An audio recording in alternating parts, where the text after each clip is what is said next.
이사야 19장. 이집트에 대한 엄중한 말씀이라. 보라, 주가 빠른 구름을 타고 이집트로 오시리라. 이집트의 우상들이 그의 면전에서 떨며 이집트의 마음이 그 한가운데서 녹으리라. 내가 이집트인들로 이집트인들을 대적하도록 선동하리니 모든 사람이 자기 형제를 대적하여 싸울 것이며 모든 사람이 자기 이웃을 대적하고 성읍이 성읍을 대적하며 왕국이 왕국을 대적하여 싸울 것이라. 이집트의 영이 그 가운데서 쇠약해질 것이요 또 내가 그 계략을 멸망시킬 것이라. 그러면 그들은 우상들과 마술사들과 부리는 영들을 지닌 자들과 마법사들에게 구하리라. 또 내가 이집트인들을 잔인한 군주의 손에 넘기리니 흉포한 왕이 그들을 다스리리라. 주 곧 만군의 주가 말하노라. 물들이 바다로부터 없어지겠고 강이 다하여 마르리라. 그들이 강들을 멀리 돌리리니 방어용 시대들도 다하여 말라버릴 것이요 갈대들과 창포들도 마를 것이라. 시냇가의 초장들과 시내 어귀의 초장들과 시냇가에 심은 모든 것은 말라서 없어질 것이며 아무것도 더 없으리라. 어부들도 탄식할 것이요 시내에 낚시를 던지는 자들도 모두 슬퍼할 것이며 물에 그물을 치는 자들도 힘이 빠지리라. 세마포를 짜는 자들과 그물을 짜는 자들이 치욕을 당할 것이라. 또 고기를 잡으려고 수문들과 방죽들을 만드는 자들이 낙담하리라. 소안의 통치자들은 실로 어리석고 파라오의 현명한 상담자들이 좋아하는 우둔해졌으니 너희가 어떻게 파라오에게 말하기를 나는 현명한 자의 자손이라 옛 왕들의 자손이라 할 수 있겠느냐. 그들이 어디 있느냐. 너희 현자들은 어디 있느냐. 그들로 내게 지금 말하게 하고 만군의 주가 이집트에 대하여 계획했던 것을 그들로 알게 하라. 소안의 통치자들은 어리석게 되었으며 노브의 통치자들은 기만을 당했도다. 그들은 또한 이집트 곧 그 지파들의 지주인 그들을 미혹하였도다. 주가 그 가운데에 퇴폐한 영을 섞었고 그들이 이집트로 모든 일에 잘못되게 하였으니 마치 술 취한 자가 토하면서 비틀거리는 것 같도다.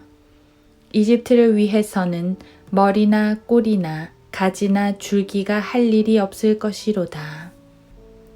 그날에 이집트는 여인들과 같으리니 그 위에서 만군의 주가 흔드는 손 흔듦으로 인하여 무서워하며 두려워하리라. 또 유다 땅이 이집트의 공포가 되며 그것을 말하는 모든 자가 스스로 무서워하리니 이는 만군의 주가 이집트에 대적하여 결정한 계획 때문이라. 그날에 이집트 땅의 5 성읍이 카나안 언어를 말하며 만군의 주께 맹세할 것이요 한 성읍은 멸망의 성읍이라 불리리라. 그날에 이집트 땅 한가운데에 주를 위한 한 제단이 있을 것이요 그 경계에는 주를 위한 한 기둥이 있으리라. 그것이 이집트 땅에서 만군의 주를 위한 표적과 증거가 되리니 이는 그들이 압제자로 인하여 주께 부르짖을 것임이라. 그러면 주께서 그들에게 한 구주 곧 위대한 이를 보내리니 그가 그들을 건져내리라. 주께서 자신을 이집트에 알게 하시리니 그러면 그날에 이집트인들이 주를 알 것이며 제물과 예물로 행할 것이니 정녕 그들이 주께 서원을 할 것이며 또 그것을 이행하리라. 주께서는 이집트를 치시리니 주께서 이집트를 치시고 또 치유하시리라. 그러면 그들이 곧 주께로 돌아올 것이니 그러면 주께서 그들을 간구함을 들으시고 그들을 치유하시리라. 그날에 이집트에서 아시리아까지 대로가 있게 되리니 아시리아인이 이집트로 들어갈 것이며 또 이집트인도 아시리아로 들어갈 것이라. 그러면 이집트인들이 아시리아인들과 함께 섬기리라. 그날에 이스라엘은 이집트와 아시리아와 더불어 셋 가운데 하나가 될 것이며 땅 가운데 복이 되리니 만군의 주께서 그들에게 복을 주어 말씀하시기를 내 백성 이집트와 내 손으로 지은 아시리아와 나의 유업 이스라엘에 복이 있으라 하시리라.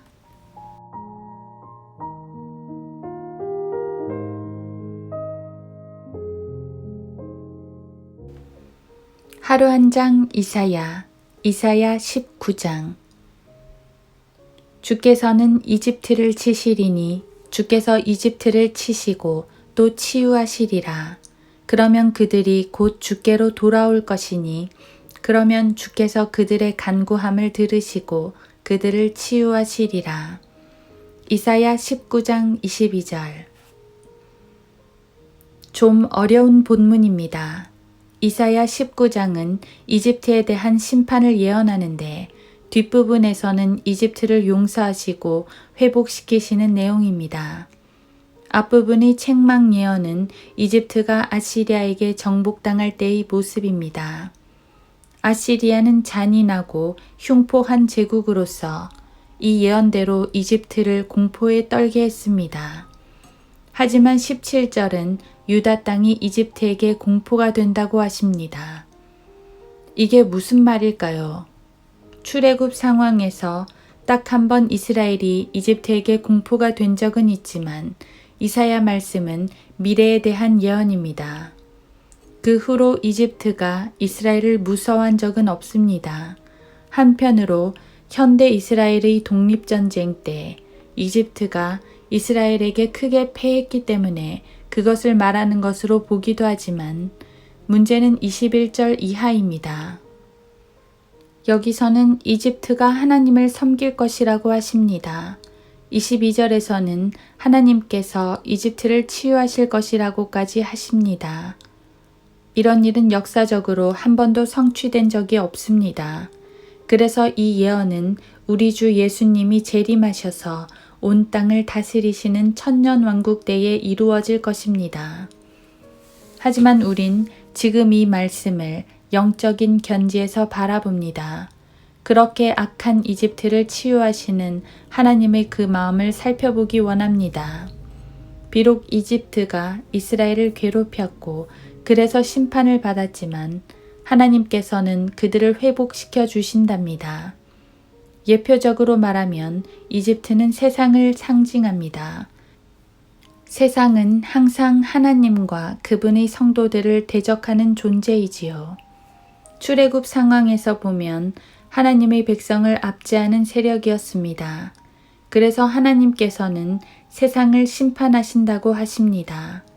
예수님은 세상을 위해서는 기도하지 않는다고까지 하셨습니다. 요한복음 17장 9절.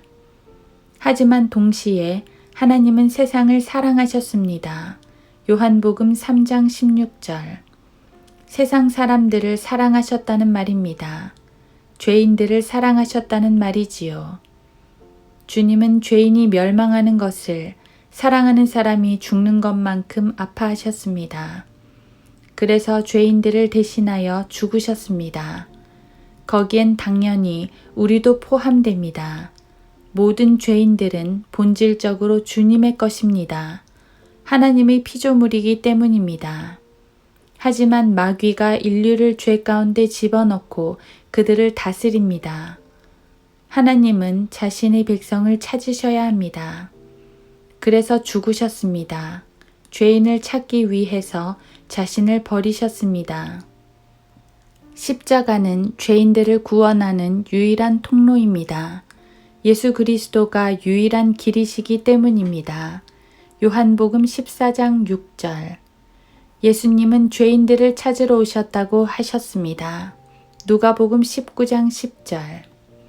하나님은 악인의 죽음을 기뻐하지 않는다고 하셨습니다. 에스겔 33장 11절. 그렇게 악한 세상이어서 멸망시켜야 하지만 그래도 그 안에 있는 죄인들은 언제라도 구원하시려는 것이 그분의 뜻입니다. 물론 끝까지 회개하지 않는 자들은 멸망하겠지요. 이집트든 우리나라든 마찬가지입니다. 하지만 그분의 마음은 여전히 죄인들에게 있습니다. 그들을 살리는 것이 하나님의 뜻입니다. 그 뜻 가운데 구원받은 우리는 한없이 감사할 뿐입니다. 다만 우리에게도 맡기신 그 임무를 잊지 않았으면 좋겠습니다. 죄인들을 향한 하나님의 마음을 헤아렸으면 좋겠습니다.